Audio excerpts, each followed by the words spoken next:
GS centre math solution YouTube channel में आप सभी का स्वागत है। आज के इस वीडियो में आज मैं आप लोगों को बताने वाला हूँ राष्ट्रीय उद्यान के बारे में बताने वाला हूँ। तो छत्तीसगढ़ में कितने राष्ट्रीय उद्यान पाया जाता है, इसके बारे में मैं आपको पूरी जानकारी बताऊंगा बारीकी से, और बहुत आसान रहेगा इन टॉपिकों को याद करना। जैसे मैं बताऊंगा बस आपको सुनना है, ऑटोमेटिकली ये याद होने लगेगा। तो चलो मैं बताता हूँ। पहले मैं बात कर लेता हूँ भारत देश में कुल राष्ट्रीय उद्यानों की संख्या। भारत देश में कुल राष्ट्रीय उद्यानों की संख्या है वर्तमान में 106 राष्ट्रीय उद्यान है।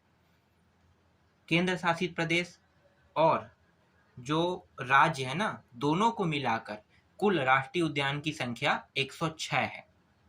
याद रहेगा आपको? ठीक है। सबसे बड़ा राष्ट्रीय उद्यान जो है वो लद्दाख में है। लद्दाख वाला जो राष्ट्रीय उद्यान है वो सबसे बड़ा राष्ट्रीय उद्यान है। बस आप अभी इतना जानो कि कुल राष्ट्रीय उद्यानों की संख्या 106 है, जिसमें सबसे बड़ा लद्दाख है। लेकिन हम पढ़ रहे हैं छत्तीसगढ़ को, तो छत्तीसगढ़ में कितने राष्ट्रीय उद्यान पाया जाता है इसके बारे में देखेंगे। तो छत्तीसगढ़ में 3 राष्ट्रीय उद्यान पाया जाता है। पहला राष्ट्रीय उद्यान है गुरु घासीदास राष्ट्रीय उद्यान। दूसरा राष्ट्रीय उद्यान है, यहाँ पे मैं तीनों राष्ट्रीय उद्यान का नाम बता देता हूँ। दूसरा है इंद्रावती राष्ट्रीय उद्यान और एक है कांगेर घाटी राष्ट्रीय उद्यान। सबसे पहले अगर बना कोई राष्ट्रीय उद्यान बना है तो ये इंद्रावती राष्ट्रीय उद्यान सबसे पहले बना है 1978 में। इसके बाद दूसरा नंबर में राष्ट्रीय उद्यान बना है गुरु घासीदास राष्ट्रीय उद्यान। छत्तीसगढ़ में बात कर रहे हैं ना, तो दूसरा में बनने की दृष्टि से देखा जाए तो गुरु घासीदास आया, ये 1981 में। और तीसरे में कांगेर घाटी राष्ट्रीय उद्यान बना है 1982 में। ठीक है। लेकिन हम जो पढ़ेंगे ना इन टॉपिकों को, ये जो क्षेत्रफल की दृष्टि में सबसे बड़ा है ना, उसके हिसाब से पढ़ेंगे। जैसे याद करोगे तो पहले कौन बना है, तो इंद्रावती बना है, उसके बाद गुरु घासीदास आया है, फिर कांगेर घाटी आया है। ये सन को याद करने के लिए था। लेकिन अगर हम क्षेत्रफल की दृष्टि से देखें तो सबसे बड़ा राष्ट्रीय उद्यान है गुरु घासी राष्ट्रीय उद्यान। तो पहले गुरु घासी राष्ट्रीय उद्यान के बारे में देख लेते हैं। तो देखो यहाँ पे आते हैं गुरु घासीदास राष्ट्रीय उद्यान। गुरु घासीदास राष्ट्रीय उद्यान जो बना है 1981 में। गुरु घासीदास राष्ट्रीय उद्यान 1981 में बना है और इनका जो क्षेत्रफल है वो है 1441 वर्ग किलोमीटर है।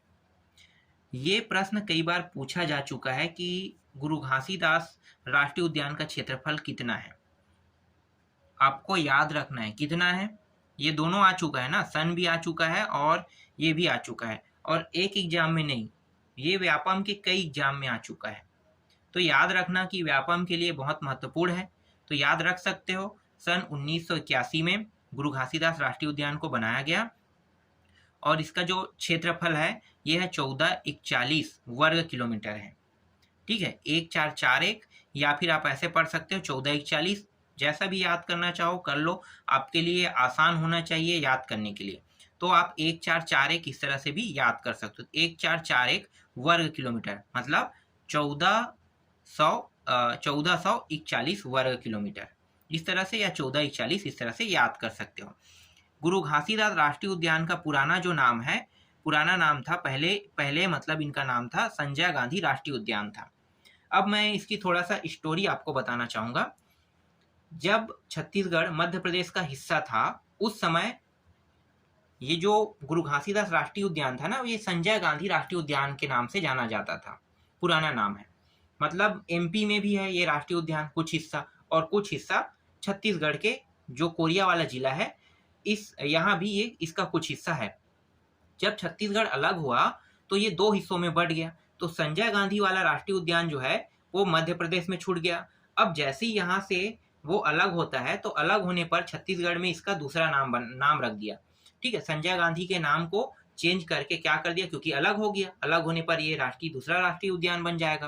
तो चेंज हुआ ना, तो इसलिए मतलब अलग हुआ तो दूसरा राष्ट्रीय उद्यान इसका नाम पड़ गया। तो नाम क्या पड़ा, गुरु घासीदास राष्ट्रीय उद्यान। इस तरह से आप याद रख सकते हो।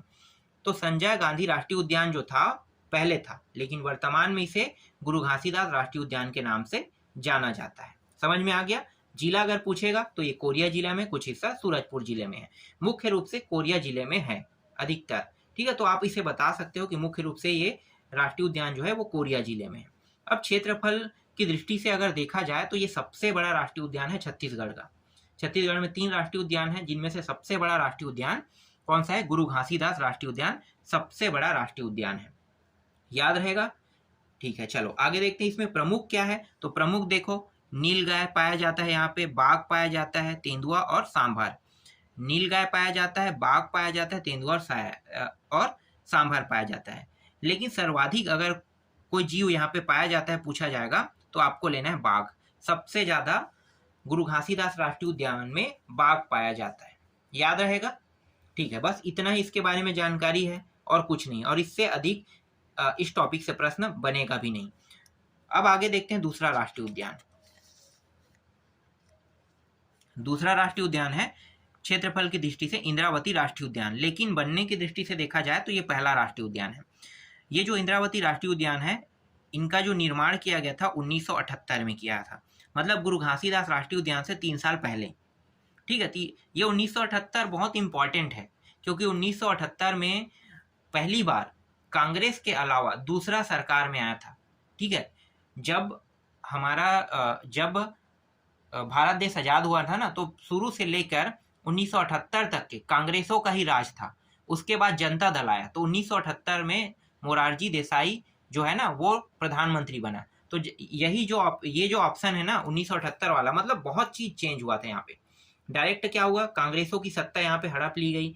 अब हड़पा नहीं, मतलब ये समझने के लिए है, क्या हुआ था, सत्ता परिवर्तन हो गया।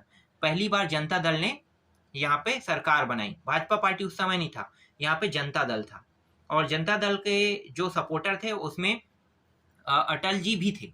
ठीक है, अटल जी बाद में इसे बीजेपी का नाम दे दिया, मतलब भारतीय जनता पार्टी का नाम दिया। इससे पहले जनता दल के नाम से जाना जाता था। तो मोरारजी देसाई पहला प्रधानमंत्री बना कांग्रेस के अलग। ठीक है, कांग्रेस इस बार सरकार नहीं बना पाया 1978 में। किसने बनाया?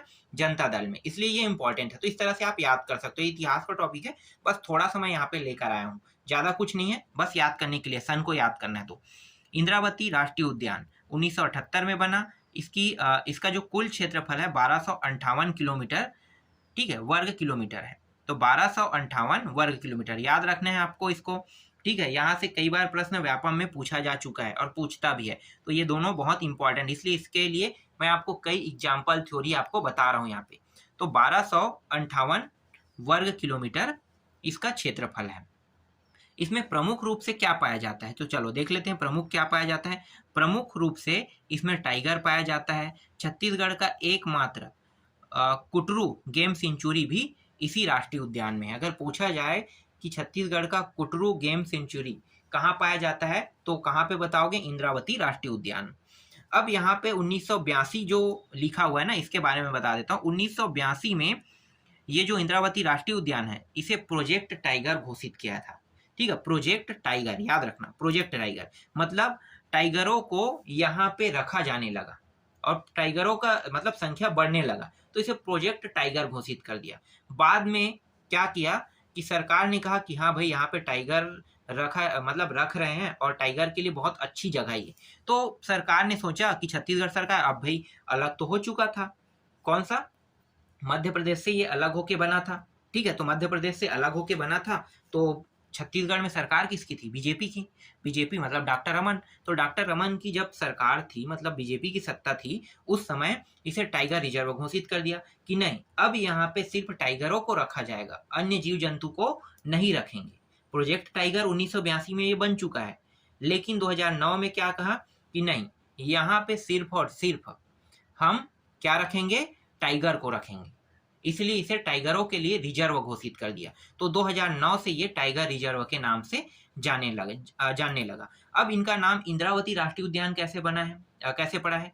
तो इंद्रावती जो नदी है ना, इस राष्ट्रीय उद्यान के मध्य से गुजरता है, बीचों बीच गुजरता है। तो बीचों बीच इंद्रावती नदी के गुजरने के कारण इस राष्ट्रीय उद्यान का नाम पड़ गया इंद्रावती राष्ट्रीय उद्यान। याद रहेगा, ये बहुत एथेंटिक चीज बता रहा हूं आपको, मजेदार टॉपिक है, और ये जिला पड़ता है, बीजापुर जिला में पड़ेगा। ठीक है, मुख्य रूप से ये बीजापुर जिला में पड़ता है। तो यहाँ पे इंद्रावती राष्ट्रीय उद्यान को भी मैंने आपको बता दिया। चलो आगे देखते हैं तीसरा और सबसे महत्वपूर्ण राष्ट्रीय उद्यान ये भी है, इंपॉर्टेंट है। तीनों राष्ट्रीय उद्यान उतना ही महत्वपूर्ण है जितना मैं बाकियों को बता रहा हूँ। तीसरा राष्ट्रीय उद्यान देख लेते हैं। तो तीसरा राष्ट्रीय उद्यान जो है, इनको बनाया गया था 1982 में। ठीक है, 1982 में इस राष्ट्रीय उद्यान को बनाया गया था, जस्ट गुरु घासीदास के एक साल बाद, मतलब 1982 में। और इनका जो क्षेत्रफल है वो ज़्यादा नहीं है, सिर्फ 200 किलोमीटर है। देखो कितना है, सिर्फ 200 वर्ग किलोमीटर है। ठीक है, तो 200 वर्ग किलोमीटर इसका क्षेत्र है, मतलब क्षेत्रफल है। और ये एशिया का पहला बायोस्फीयर भी घोषित किया गया था 1982 में, लेकिन वर्तमान में अब ये बायोस्फीयर नहीं है। पहले घोषित किया गया था लेकिन वर्तमान में नहीं है। ठीक है, इस राष्ट्रीय उद्यान को 1982 में कांगेर घाटी राष्ट्रीय उद्यान को बनाया गया है और इसका जो क्षेत्रफल है वो कितना है, 200 वर्ग किलोमीटर है। यहाँ पे प्रमुख रूप से क्या पाया जाता है, तो प्रमुख रूप से पहाड़ी मैना पाया जाता है, उड़ियन गिलहरी पाया जाता है, रिसर्च बंदर पाया जाता है।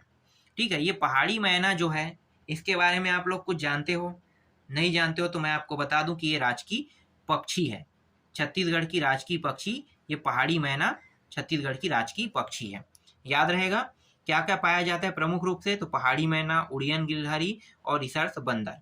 भैंसा नामक एक जगह है, ठीक है, भैंसा दरहा नामक एक जगह है जहाँ पे मगरमच्छ पाया जाता है। देखो मगरमच्छ को पाला नहीं जाता है, मगरमच्छ जो है वो प्राकृतिक रूप से यहाँ पे पाया गया है, पहले से ही मौजूद था।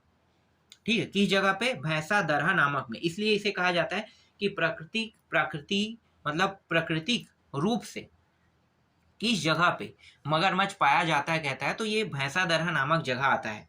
ये भी प्रश्न में आ चुका है और ये पीएससी में आया था, 2013 में आया था। और इसके बाद व्यापम ने भी इनको प्रश्न के रूप में लिया था, प्रश्न में ये शायद 2015 में लिया था सीजी व्यापम ने।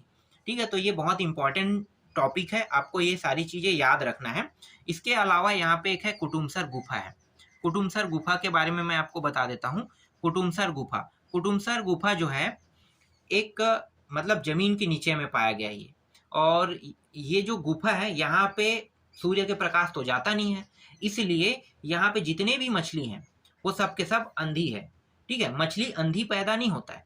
अंधी क्यों हो गया है, इसलिए अंधी हो गया है क्योंकि वहाँ पे सूर्य का प्रकाश नहीं जाता है। अगर लंबे समय से किसी को अंधकार में रखा जाए तो वहाँ क्या हो जाता है, मतलब उस इंसान, किसी भी चीज़ को रखो, किसी भी जीव को, तो वो क्या हो जाएगा, अंधा हो जाएगा। इसी कारण यहाँ की जो मछली है ना वो अंधी हो गई है। तो इसीलिए कुटुमसर गुफा बहुत फेमस हो चुका है। कुटुमसर गुफा इसलिए फेमस है क्योंकि यहाँ पे अंधी मछली पाई जाती है। अंधी होने का कारण आपको पता चल गया, अब जैसा चाहो वैसा याद कर सकते हो। ठीक है, ये सारी चीज़ बहुत इंपॉर्टेंट है। अब ये कांगेर घाटी राष्ट्रीय उद्यान नाम कैसे पड़ा होगा, तो मैं इसके बारे में आपको बता देता हूँ कि कांगेर घाटी जो है ना, कांगेर घाटी ये राष्ट्रीय उद्यान नाम पड़ने का कारण है, कांगेर नदी आप लोगों ने सुना होगा। कांगेर नदी जो है ये राष्ट्रीय उद्यान है ना, इस राष्ट्रीय उद्यान के मध्य से गुजरता है, तो मध्य से गुजरने के कारण इनका नाम पड़ गया कांगेर घाटी राष्ट्रीय उद्यान। और कांगेर घाटी राष्ट्रीय उद्यान जो है ये बस्तर जिले में पड़ता है। ठीक है, मतलब बस्तर जिले में कांगेर घाटी राष्ट्रीय उद्यान है। तो इस तरह से राष्ट्रीय उद्यान को मैंने पूरा का पूरा आपको समझा दिया अच्छे से। आपको बस याद करना है, यहाँ से जो भी प्रश्न आएगा अब आपसे बन जाएगा।